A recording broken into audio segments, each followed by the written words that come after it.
Welcome to Sukesh economic classes. ఇటీవల కాలంలో ప్రపంచ బ్యాంకు వారు ఫైనాన్షియల్ సెక్టార్ అసెస్మెంట్ ప్రోగ్రాంలో భాగంగా భారతదేశ ఆర్థిక వ్యవస్థకు సంబంధించి కూడా ఒక నివేదికను విడుదల చేయడం జరిగింది. భారతదేశం యొక్క ఆర్థిక వ్యవస్థ 2047 నాటికి 30 లక్షల కోట్ల డాలర్లకు చేరాలి అంటే ప్రస్తుతం భారతదేశంలో ఉన్న ఆర్థిక వ్యవస్థ స్వరూపంలో ఆర్థిక వ్యవస్థ యొక్క నిర్మాణంలో సంస్కరణలు తీసుకురావాల్సిందే.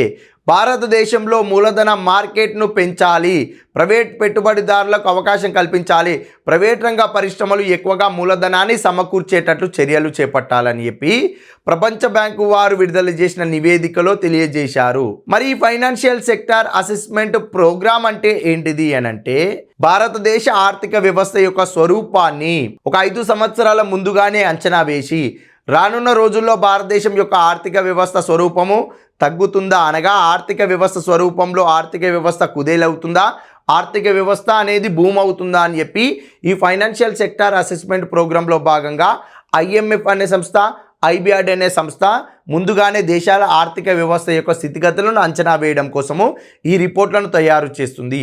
మరి IMF, IBRD ఎందుకు ఈ రిపోర్ట్ను తయారు చేయాలి అంటే ప్రపంచంలోని ఆర్థిక వ్యవస్థ కుదేలైన దేశాలకు స్వల్పకాలిక రుణాలు ఇచ్చేది IMF. అదేవిధంగా ప్రపంచంలోని వివిధ దేశాల యొక్క పేదరికాన్ని రూపుమాపడానికి ఆయా దేశాలలో అభివృద్ధి ప్రాజెక్టుల కోసము దీర్ఘకాలిక రుణాలు ఇచ్చేది ప్రపంచ బ్యాంకు. ఈ ప్రపంచ బ్యాంకు IMF ప్రపంచంలోని వివిధ దేశాల యొక్క స్థితిగతులను అంచనా వేయడం కోసము ప్రతి సంవత్సరము GDPలను అంచనా వేస్తుంది.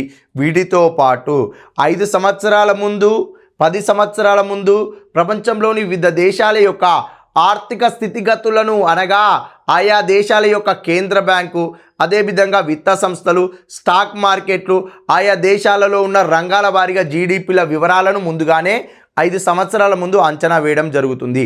ఈ 5 సంవత్సరాల ముందు అంచనా వేసేది ప్రపంచంలో ఒక 32 దేశాలకు ఫైనాన్షియల్ సెక్టార్ అసెస్మెంట్ ప్రోగ్రాంలో భాగంగా ఆయా దేశాల యొక్క ఆర్థిక స్థితిగతులను తెలుసుకుంటుంది. ఒక 16 దేశాల యొక్క ఆర్థిక స్థితిగతులను 10 సంవత్సరాల ముందు తెలుసుకోవడం జరుగుతుంది.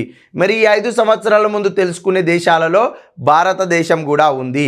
ఈ 5 సంవత్సరాల ముందు తెలుసుకునే ప్రోగ్రామ్ని ఏమంటామంటే ఫైనాన్షియల్ సెక్టార్ అసెస్మెంట్ ప్రోగ్రామ్ అంటారు.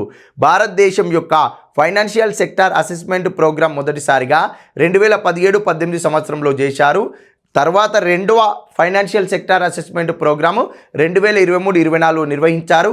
ఇటీవల కాలంలో ప్రపంచ బ్యాంక్ ఆ నివేదికను విడుదల చేయడం జరిగింది. Thank you.